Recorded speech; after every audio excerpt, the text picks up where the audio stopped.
Olá, meu nome é Alberto e seja muito bem-vindo e bem-vindo ao canal Dev Eficiente. No episódio de hoje eu quero falar com você sobre infraestrutura de testes. O que basicamente é isso? É como você pode, como a sua equipe, evidentemente, pode construir uma infraestrutura, um código focado só na parte de testes da sua aplicação para facilitar que os testes em si sejam escritos, os testes automatizados, obviamente, sejam escritos. A ideia de você ter uma infraestrutura cada vez mais robusta, obviamente com o passar do tempo, é que a atividade de testar a aplicação não vá se tornando também um esforço, não vá necessitando aí de um esforço cada vez maior, que deixe cada vez mais lento essa atividade dentro do fluxo de desenvolvimento, beleza? E na minha opinião, aqui, essa necessidade se apresenta para os dois casos que são mais normais. Você tem um caso de sistemas que já nascem pensando em testabilidade, que o código já tende a ser feito pensando em testabilidade, ou boa parte dele e tal. Mesmo esses códigos, de novo, tudo vai ficando mais complexo e é natural que testá-los vá ficando também mais complexo. E quando você olha para sistemas que já existem, que não nasceram pensando em testabilidade, aí criar infraestrutura de testes se torna algo ainda mais importante. Porque o troço tá lá, tá todo macarrãozão, tá difícil. As classes, pensando no sistema orientado a objeto, não foram pensadas para testabilidade. Aí você pode pensar em nível de encapsulamento, você pode pensar em nível de injeção de dependências ali, né, nas classes que você vai ter, o nível de acoplamento que tem entre os códigos do sistema, tudo isso vai se somando e dificultando cada vez mais a testabilidade. Então, o que você pode fazer para facilitar a criação dos testes nesses cenários que vão ficando cada vez mais complexos? Aqui nesse vídeo eu vou te trazer dois exemplos. Um exemplo é mostrando um pouco de como o Spring, que é um framework famoso aqui no mundo Java, facilita que você escreva testes utilizando os componentes do próprio Spring. Eu considero uma referência animal, porque você tem múltiplos componentes do Spring, são criados pensando em testabilidade, e não só criados pensando em testabilidade, eles criam componentes, classes aí, conjunto de classes e tal, focadas em facilitar a escrita dos nossos testes. Então você tem classes de mock prontas para requisições, para respostas de requisições, para validação de parâmetros em endpoints, e um monte de coisa, para trabalhar com metaprogramação no Java ali, com reflection e tudo mais. Então tem um monte de coisa e deve ter várias outras coisas que eu nem conheço, só para deixar registrado aqui. E também eu vou te mostrar um pouco de um produto que eu participei e das coisas que a gente foi fazendo dentro desse produto também para facilitar a escrita de testes nos cenários que vão ficando cada vez mais complexos, principalmente que a gente tinha um lema aqui no nosso código, que a gente não alterava código de produção para facilitar a escrita dos testes automatizados. Então, acho que isso é uma coisa importante, que a gente codava pensando em testabilidade, mas pensar em testabilidade, o limite era assim, o código que eu quero fazer é esse. Então, eu vou fazer esse e eu preciso. E aí, se isso daqui supostamente não for tão fácil de testar, eu vou ter que dar meu jeito de testar, mas eu não vou mexer aqui para facilitar lá. Aqui não é questão de certo ou errado, era um guideline que a gente tinha e que para a gente fazia sentido, tá bom? Então, deixa eu mostrar os códigos aqui para você e eu vou explicar cada um deles. Então, eu vou começar com esse código aqui, que é uma combinação entre código do produto, e código do Spring. Então, por exemplo, lá no Spring MVC, que é a parte onde você constrói os controllers da sua aplicação para receber requisições web e tudo mais, a galera do Spring sabe que você eventualmente vai querer realizar testes batendo nesse endpoint de verdade, passando os parâmetros como se fosse, ainda mais nesse mundo de API, né? Você quer simular a chamada da API, fazer um teste o mais integrado possível, passando os parâmetros do jeito que eles são e tudo mais. Então, ele já traz aqui para você uma classe que chama mock MVC. E essa mock MVC te permite realizar requisições. Então, ele tem aqui ó, um builder para você criar uma requisição. Essa aqui é uma classe pensando só em testes. Percebe que tem uma galera do Spring, tem um projeto, né, que é o Spring Test, que é só para facilitar a execução de testes de aplicações que utilizam o Spring, né? Isso acho que aqui é a tangibilização máxima, na minha opinião, de infraestrutura para testes, é uma grande inspiração.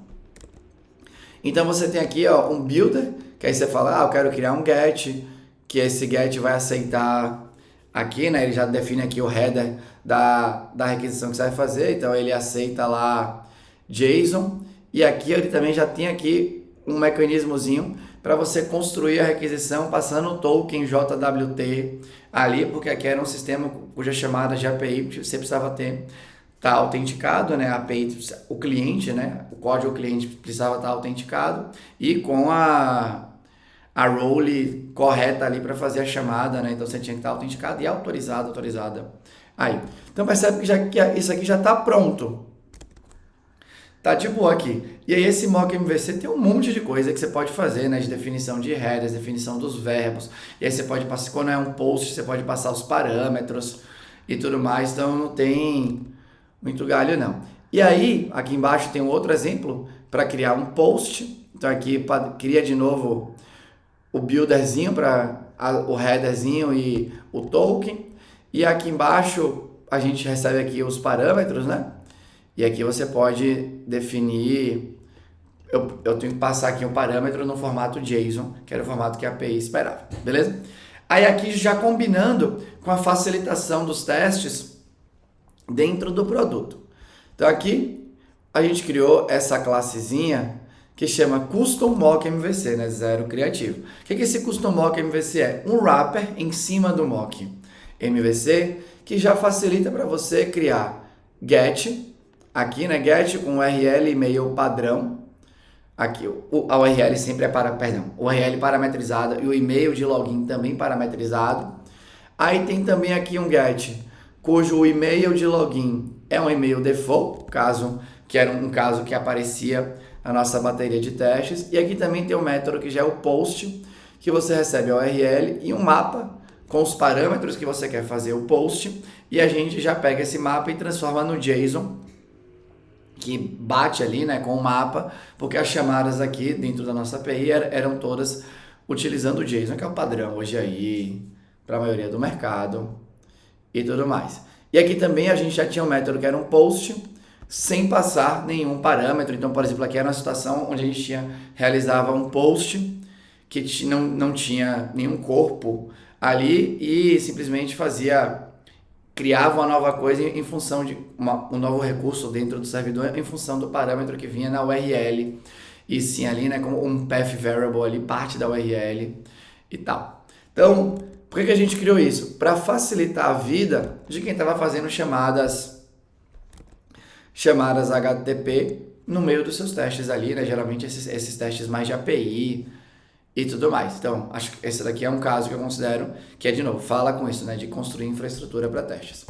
Aqui um outro, mais na pegada pensando ali, né? Inspirado ali no design pattern de fábrica e tal, de você construir os passos de API um pouco mais facinho para a galera, né? Então, por exemplo, aqui a gente tem fluxos dentro do sistema que eu preciso primeiro criar um treinamento, e aqui é só para deixar de novo lembrando, a facilitação aqui do Spring, mock multi-part file, quando você quer fazer um upload mockado dentro aí do Spring MVC. Então aqui a gente tinha um método para criar um treinamento, que aí já subia aqui um zip com os arquivos do treinamento, patati patacolar, e já definia aqui a role como admin, porque só um admin podia criar, uma pessoa que era admin podia criar um treinamento. Aí já tinha aqui um outro, que era para inscrever o aluno. E já tinha aqui um outro que era para enviar respostas e tudo mais. Então, esses aqui eram métodos prontos que funcionavam dentro de um contexto pré-definido para quando você queria inscrever um aluno, criar um treinamento, inscrever o aluno nesse treinamento que foi criado e já mandar respostas aqui para alguma atividade desse treinamento, já estava tudo aqui pronto, aqui estava tudo hard-coded e por aí vai. E percebe que aqui a gente nem parametrizou, porque isso daqui era suficiente para o que a gente precisava dentro dos testes automatizados que a gente construía. De novo, né? A ideia é fazer código de infraestrutura para os testes mesmo, para que essa atividade de realizar testes permaneça com níveis de saúde interessantes pelo maior tempo aí possível. Um outro exemplo aqui agora, né, ainda nessa linha de facilitar esse passo a passo, esse setup do teste antes de você realizar o teste de fato. Então tinha aqui, quando o teste não tinha nada a ver com a web, mas eu precisava criar um treinamento e tal, criar essa entidade de treinamento dentro aqui do nosso sistema. O treinamento era uma classe que dependia de muita coisa. Para eu criar um treinamento, além das informações básicas, um treinamento tinha várias sessões, nas sessões tinha as atividades, aí tinha as descrições das atividades e tudo mais. E aí a gente criou um método para fazer um método de fábrica mesmo, aqui para facilitar tudo isso, né? Então criar novo treinamento para teste de inscrição. Vim aqui, fazia uma configuração aqui do Jackson, aí criava aqui um DTO que descrevia aqui o treinamento, adicionava as coisas que tinha que adicionar e depois criava uma sessão aqui para o treinamento e aí no final a gente criava o treinamento. Uma coisa legal aqui é que essa classezinha de fábrica utilizava obviamente aqui os próprios códigos de produção para criar esse treinamento, só que aí fazia tudo aqui, né, hard-coded e tudo mais, e esse código de produção aqui geralmente era chamado pelo Spring direto. Então tem esse daqui, ó, cria novo treinamento para teste de aluno poder acessar a Task Class, aí tem aqui mais um exemplo de código. Criar um treinamento totalmente parametrizável, caso a pessoa quisesse criar um treinamento com sessões diferentes e coisas do gênero. Tudo aqui para quê? Para facilitar, obviamente, a vida de quem vai testar isso daqui. E como que a gente chegava na conclusão? Se era para criar essas abstrações que facilitariam os testes, essa infraestrutura que é facilitando os testes, ou não. A gente ia vendo, obviamente, né, a necessidade de reuso dessas construções aqui, e aí um pouco mais no feeling aqui, tinha menos características de um sistema, um guideline muito nítido. O guideline era, se você está precisando de muito esforço para fazer o setup, seja uma boa cidadã, um bom cidadão, e você está percebendo que está muito esforço para você, talvez seja para outra pessoa, pega esse esforço e construa uma abstração sobre ele para que a próxima pessoa que for realizar testes que precisem de setups parecidos, obviamente não passem por essa mesma curva aí de esforço. Aqui eu vou trocar aqui a aba, trazer para cá para depois falar de novo do Spring. Aqui era uma classe, muitas vezes quando a gente ia fazer um teste, tinha um contexto mais complexo de treinamentos criados, sessões desses treinamentos, atividades respondidas e por aí vai. E aí, ó, o que foi que a gente fez? A gente criava uma classe, a gente começou a criar classes relativa a testes diferentes que chamava de contexto alguma coisa. Essa era uma classe com um monte de variável pública. Então você instanciava ali o objeto new, contexto, 2 treinamentos sem aluno inscrito, por exemplo, sem pessoa aluno inscrita. Quando você dava o new, um monte de coisa já era criada. Aqui aí tinha um bloco de inicialização que setava um monte de coisa, eu já falo sobre esse código aqui. Tinha um bloco de inicialização que setava um monte de coisa.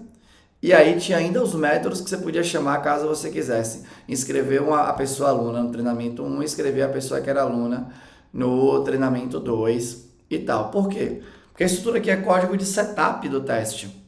Imagina uma pessoa escrevendo esse setup aqui monstruoso o tempo inteiro. Porque será que isso aqui não é um sinal que o seu código de produção estava mais complexo do que deveria? Obviamente que a gente está sempre refletindo sobre isso, né? A dificuldade de testar pode ser um sinal de código de produção que precise de um design mais interessante. Pode ser, só para deixar claro, né? Só para deixar nítido aqui. Pode ser, não necessariamente é. Nesse caso, na nossa opinião, não era que eram as classes necessárias para se criar o treinamento com as coisas. Então aqui a gente criava um treinamento, criava aqui outro treinamento, aí criava aqui a referência para uma pessoa que era aluna. Aí vim aqui para trabalhar as respostas das pessoas alunas dentro das atividades e tudo mais. E aí construía tudo isso aqui de novo. Para quê? Para facilitar a escrita desses testes. E aí, o último exemplo, antes de passar para uma outra parte aqui, o Spring, eu falei aqui no início do vídeo que a gente não queria, né? E eu continuo, eu e a Anish, inclusive, divergimos um pouco quando a gente está discutindo, que eu não gosto de mexer, eu não acho saudável para o código de produção ser alterado sem que a necessidade de alteração venha da necessidade do negócio.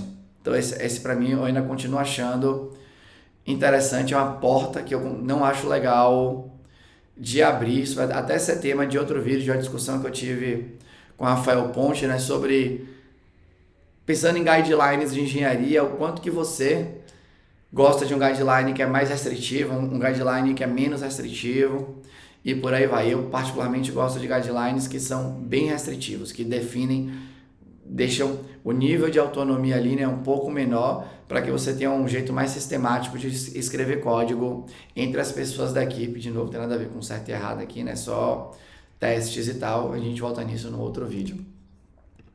Ficando aqui no tema desse, olha só, né? Imagina que eu não quero mexer no código de produção, e aqui é um caso massa. Só que na criação desse contexto aqui do treinamento, eu preciso que desencana o que significa task class, não é importante aqui. O importante aqui é o uso da parada aqui dessa reflection test utils. Essa é uma classe do Spring, eu já vou explicar o motivo dela existir aí, né? Obviamente.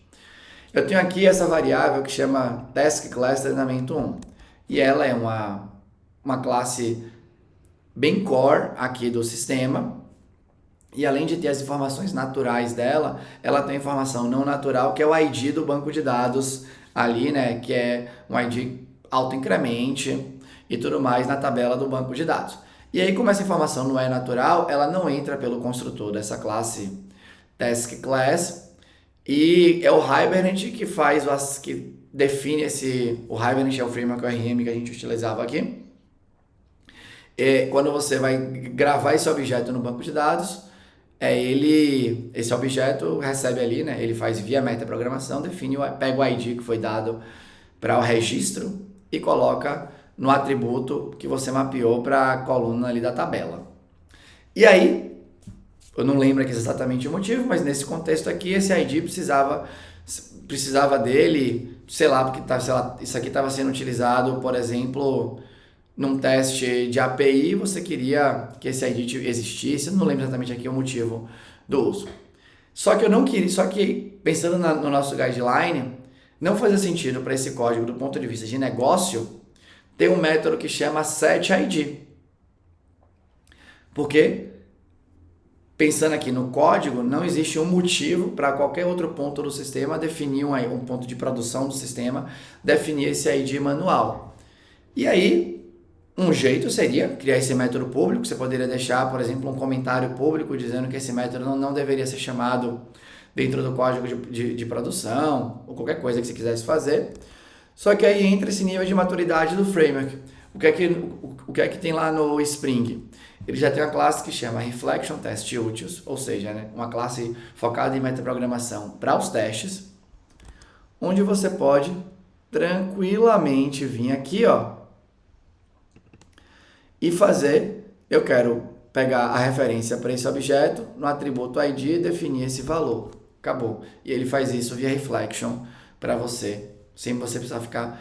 O código de reflection na linguagem Java solta várias exceptions. É um código que ele é super verborrágico, aí por conta das exceções checadas da linguagem. Você poderia criar uma abstração sua, mas o framework aqui já facilitou isso para você. E a gente usou, e eu não usei só para isso, eu tenho outro método aqui na hora de inscrever o aluno e tudo mais, a gente vem aqui, ó, cria...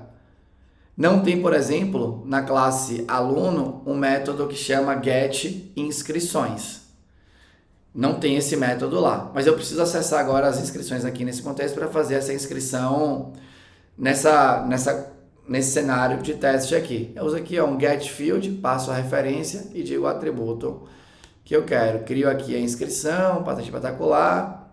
Aí eu crio aqui esse novo grupo de inscrições e adiciono a inscrição e via reflection de novo certo a inscrição nesse aluno. Então, poderia ter um design de código aqui, onde a classe aluno talvez tivesse o método nova inscrição, e aí ele já modificasse lá dentro e eu poderia reaproveitar. Era uma possibilidade, beleza? Que não foi feita no momento da escrita aqui do código. Não lembro exatamente de novo aqui, né, o motivo, mas a gente não tinha isso, e se fosse para ter, era por necessidade de negócio, e não por necessidade dos testes. E aqui você tem uma classe do Spring focada em infraestrutura de testes, facilitando a execução aqui na criação desse cenário de testes aqui. E de novo, aqui é combinado, né? Estou usando uma classe de infraestrutura de testes do Spring dentro de uma classe de infraestrutura de testes do produto aqui. Então, basicamente, a ideia do vídeo era falar sobre isso, a ideia desse episódio era falar do quão importante é para dentro provavelmente aí do seu serviço, do seu produto como um todo, você ir construindo esses pequenos pedaços de infraestrutura aí que junto vai facilitar cada vez mais a escrita dos testes, principalmente pensando que seu software vai ficar mais complexo. Quando você vai, por exemplo, para um ambiente que é distribuído e tudo mais, imagina que você faz um serviço e vai ter alguém em um outro canto que vai querer consumir esse serviço, talvez queira bater nessa API na hora que estiver fazendo os testes, né? Queira bater nessa API de maneira mocada, por exemplo, ou queira bater nessa API de maneira real, num ambiente talvez segregado que exista aí. E aí, uma opção é quem está escrevendo o serviço que quer consumir a API do outro, ele fazer toda essa brincadeira. Uma outra opção é você construir os mocks necessários para que o sistema que quer consumir faça isso de maneira mais facilitada. Então, se eu não me engano, já tem ferramentas até que facilitam isso para você, né? Dentro do próprio Spring, se eu não me engano, talvez tenha uma, ou tem uma só para fazer teste de contrato. Ele tem um que chama Spring Contract, que eu não estou lembrando até onde ele vai aqui, mas pensando no básico, imagina quando você faz um serviço, uma coisa de bom time que pode acontecer é você criar uma infraestrutura de testes para aquele serviço que você está fazendo, pensando que você está num ambiente distribuído. Então você pode criar, por exemplo, um conjunto ali, um componente ali que já setupa um AirMock da vida, que que já configura ali os parâmetros necessários para fazer a chamada para aquele lugar e disponibilizar isso. Pode ser como uma biblioteca dentro do seu ambiente, pode ser simplesmente como um repositório com essa infraestrutura que alguém vai pegar esse código e colar dentro do código do outro serviço, caso não seja um código grande o suficiente para você querer empacotar de maneira estruturada dentro de uma biblioteca e tudo mais. Então, criar esses mecanismos de infraestrutura, eu particularmente considero bem importantes quando você pensa na saúde dos testes. Eu acho que talvez a médio e longo prazo seja ingênuo pensar que o seu software vai ficar mais complexo, por melhor que seja a sua equipe aí, essa complexidade, pensando que o seu software vai se deteriorando com o tempo, independente da qualidade da sua equipe, isso vai acontecendo e vai impactando, obviamente, na escrita dos seus testes. Então, a sugestão aqui é: não tome conta apenas da saúde do código de produção, tome conta também da saúde do código de testes, para que essa atividade, que é tão importante no processo, não vá acumulando, não vá exigindo um esforço cada vez maior da equipe para realizá-la. Beleza? Basicamente, o que eu tinha para comentar hoje era isso. Se você gostou, deixa um comentário aqui. Se você não gostou ou tem um comentário construtivo, deixa aqui de maneira educada. Eu vou ter o maior prazer em responder. Era isso.